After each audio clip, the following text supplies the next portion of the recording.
कहानी की शुरुआत में जंगल के अंदर हमें एक लड़की को दिखाया जाता है जो किसी से डरकर भाग रही। उसका पूरा जिस्म खून से लथपथ था।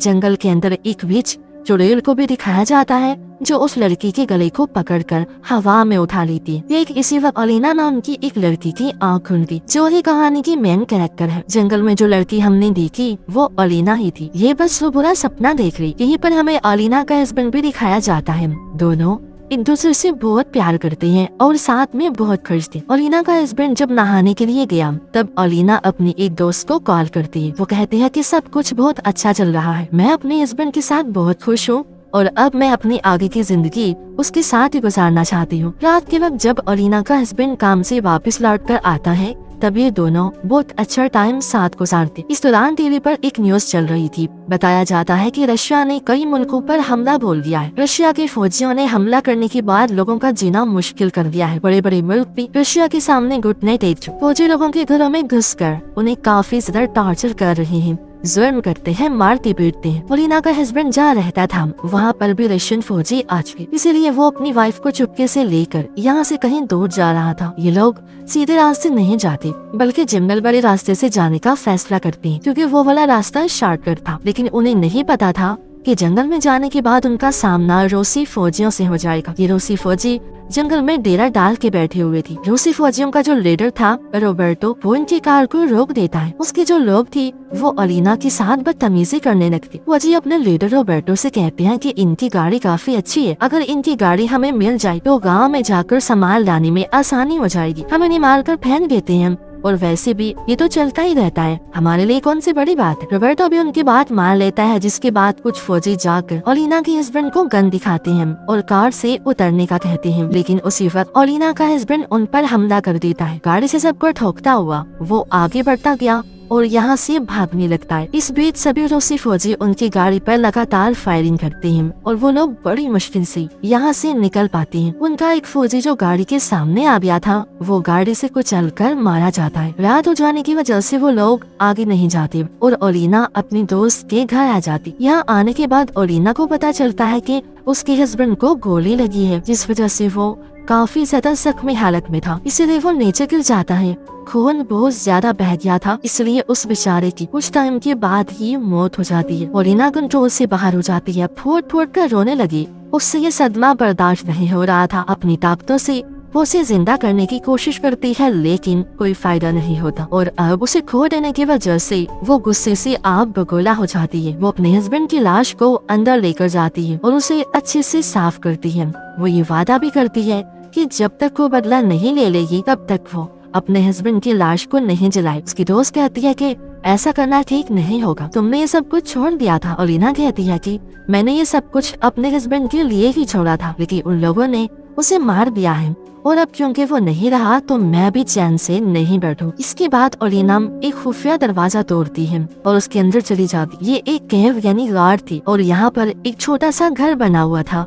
आसपास बहुत सारी मोमबत्तियां भी जल रही। उसकी कलाई पर पट्टी जैसा कुछ बंधा हुआ था जो शायद उसे रोकने के लिए था, जिसको वो चाकू से काट देती है। ऐसा करने की वजह से उसकी जो ताकतें थी वो फिर से वापिस आ जाती हैं और वो बन जाती है एक विच। अब पहले भी वो विच ही थी लेकिन हस्बैंड की खातिर उसने सब कुछ छोड़ दिया था। दूसरी तरफ हमें जंगल में रोबर्टो को दिखाया जाता है। सुबह हो जाने के बाद वो अपने लोगों से कहता है कि गांव में जाओ और जो मिले उसे उठा लाओ। उसके कहने पर सभी लोग तैयार हुए और अपनी वैन लेकर गांव की तरफ चले जाते हैं। इनके हाथों में हथियार होने की वजह से इसे चीज का कोई डर नहीं था। घर के अंदर घुस जाते हैं और लोगों को पीट कर उनका सामान लूट लेती। आज के दिन ये लोग जिस घर में गए उसमें एक लड़की, ये लोग उस लड़की के साथ बदतमीजी करना शुरू कर देते हैं।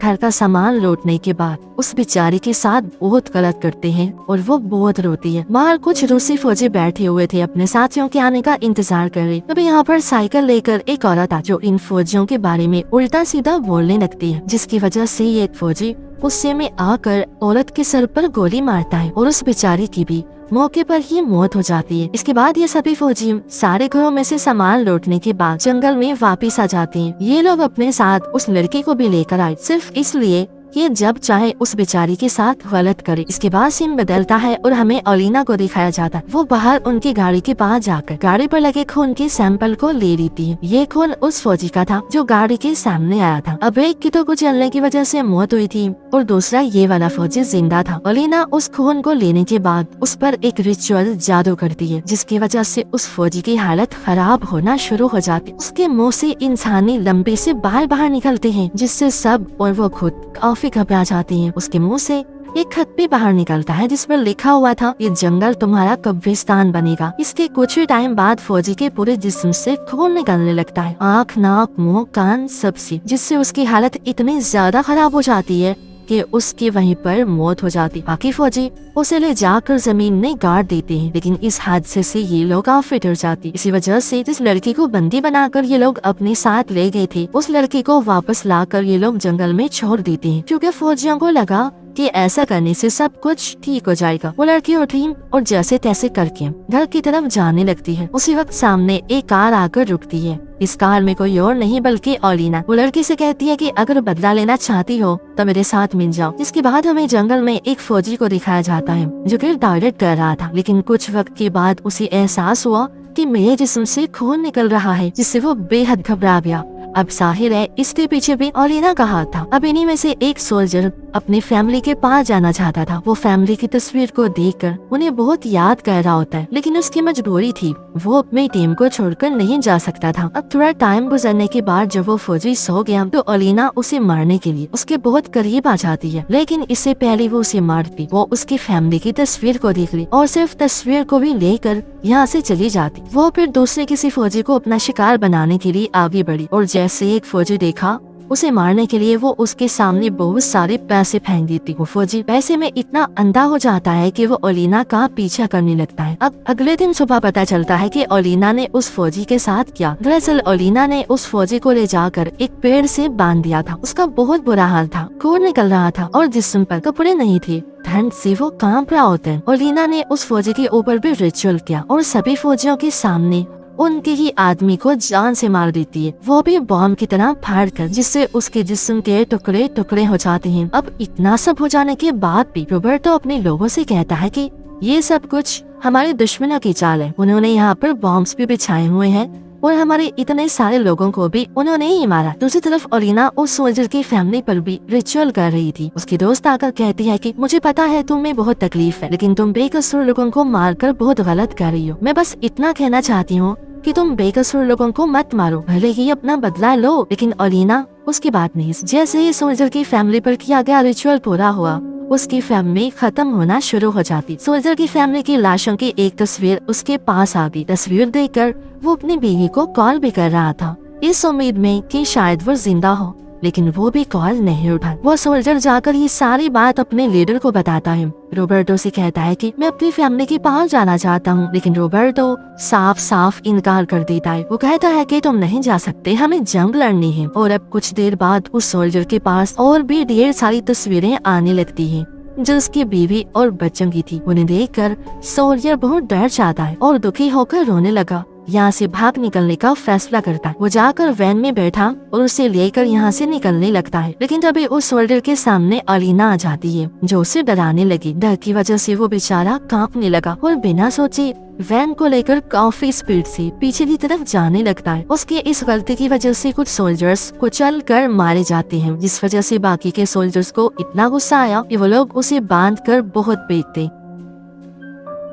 जो सोल्जर्स मारे गए उनकी लाशों को ये लोग दफना देते, लेकिन उसी वक्त अचानक से इनके चारों तरफ बॉम्ब फटना शुरू हो जाता। जाहिर है ये काम भी ओलिना का ही था, लेकिन बॉम्ब को फटते देख सभी सोल्जर्स अलग अलग हो जाते। इस बीच एक सोल्जर को उस औरत की साइकिल दिखाई देती है जिसे उसने गोली से मारा था। ये किसी वक्त उसके पीछे उस औरत की आत्मा भी आ जाती है जो बहुत डरावने लग रही थी। उसे देख सोल्जर काफी डर गया और वहाँ से भागने लगता है, लेकिन हड़बड़ी में वो नीचे गिर जाता है। तभी उसके पास उसका लीडर आया जो उसके साथ बहुत अजीब बर्ताव करने लगता है, लेकिन पता चला कि वो उसका लीडर नहीं था बल्कि वही औरत थी जिसको उसने गोली से मारा था। उसकी आंखों में खून उतर आया था और वो बहुत ही बुरे तरीके से फौजी को मारकर उसके दिल को बाहर निकाल लेती है और अपना बदला पूरा कर लेती, जिस दिल को बाद में ओलिना खाने लगी। ऐसा करके उसे बहुत सुकून मिलता है क्योंकि धीरे धीरे उसका बदला पूरा हो रहा था। वो सभी फौजियों की जान जो ले रही। उसकी दोस्त ऐसा करने के लिए भी उसे मना करती है, लेकिन वो उस पर गुस्सा करने लगती है। सभी सोल्जर्स को पता चलता है कि दफन की हुई सभी लाशों को किसी ने बाहर निकाल दिया है। इन्हें यकीन हो गया था कि ये काम उसी का हो सकता है जो हम सबको मार रही। सारे फौजी वैन को लेने के बाद जब दोबारा गांव की तरफ जा रही थी, इन्हीं पेड़ों पर बहुत दिल दहला देने वाली चीज नजर आई। दरअसल जिन फौजियों को दफनाया गया था, उनकी लाशें निकालने के बाद किसी ने उनके छोटे छोटे पीस करके पेड़ों पर लटका दिए थे। ये देखकर एक फौजी बहुत डर जाता है। वो कहता है कि बस अब मैं ये सब कुछ बर्दाश्त नहीं कर सकता। इतना कहने के बाद वो खुद को गोली मार लेता है और ठीक उसी वक्त रोबर्टो को जंगल की तरफ एक औरत नजर आती है। उसको देखने के बाद सभी सोल्जर्स उसकी तरफ फायरिंग करने लगते हैं। कुछ देर बाद वो अचानक से गायब हो जाती है। दरअसल वो और कोई नहीं बल्कि ओलिना थी, लेकिन वो खुद को बचा नहीं पाई। बहुत सारी गोलियां लगने की वजह से वो काफी जख्मी हो गई थी। उसकी दोस्त ओलिना की मदद करते हुए उसके जिस्म से सारी गोलियों को बाहर निकालती। सोल्जर्स को जंगल में उस जगह खून नजर आता है, जो देखने के बाद वो लोग समझ जाते कि वो जो कोई भी था वो अब जख्मी हो चुका है। खून का पीछा करती करती ये लोग ओलिना की दोस्त के घर के पास आ जाती। दो सोल्जर्स अंदर चले गए जबकि दो सोल्जर्स बाहर ही खड़े हुए। अब ओलिना बाहर वाले दोनों पर भी जादू करती है, जिससे दोनों आपस में लड़ने लगते हैं और बात इतनी ज्यादा बढ़ जाती है कि एक दूसरे को जान से मारने पर उतर आते हैं। मौका मिलते ही एक सोल्जर दूसरे को गन से शूट करके उसकी जान ले लेता है। जो दो फौजी अंदर गए थे उनमें से एक रोबर्टो था। अंदर आने के बाद जब ये दोनों खुद को शीशे में देखते हैं तो इनकी हालत बहुत खराब लग रही। एक सोल्जर का चेहरा तो पूरी तरह से जल चुका था। रोबर्टो उससे डरता है, जिस वजह से वो उसे जान से मार देता है। ऐसा करने के बाद वो छुप गया और जब ओलिना आती है तो वो पीछे से उसके ऊपर हमला कर देता है। फिर वो ओलिना को नीचे गिराता है और उसके साथ गलत करने लगा, लेकिन वो ओलिना नहीं थी बल्कि वो तो उसका फौजी साथी था, जिस बेचारे के साथ उसने ये सब कर दिया। और अब ओलिना भी सच में यहाँ आ जाती है। रोबर्टो पर हमला करने के बाद वो दूसरे फौजी पर भी हमला करके उसकी जान ले ली। इसी वक्त यहाँ पर उसकी दोस्त आकर जानकारी देती है कि मैंने चेक किया था, तुम माँ बनने वाली हो। इसी वजह से गोली लगने के बाद भी तुम ठीक हो गई, तुम्हें अपने बच्चे को बचाना होगा। तो रोबर्टो पीछे से उसकी दोस्त पर हमला करके उसे पकड़ लेता है और उस पर गन तान देता है, जिससे ओलिना का अब इतना दिमाग खराब हो गया कि इस बार वो उस पर इतना खतरनाक हमला करती है कि उसे जान से मार डालती। अब ये जानकर कि वो माँ बनने वाली है, वो काफी खुश होती और अब वो एक नई जिंदगी की शुरुआत करना चाहती। इसी वजह से वो यहाँ से कहीं दूर चली जाती है और अपने बच्चे को पैदा करती है और अपनी आगे की जिंदगी अपने बच्चे के साथ हंसी खुशी गुजारती है। और एक बार फिर वो विच और जादू वाला काम छोड़ चुकी थी। अपने बच्चे की खातिर इस काम को फिर से ना करने का खुद से वादा भी करती है। और इसी के साथ ये फिल्म इधर ही खत्म हो जाती है।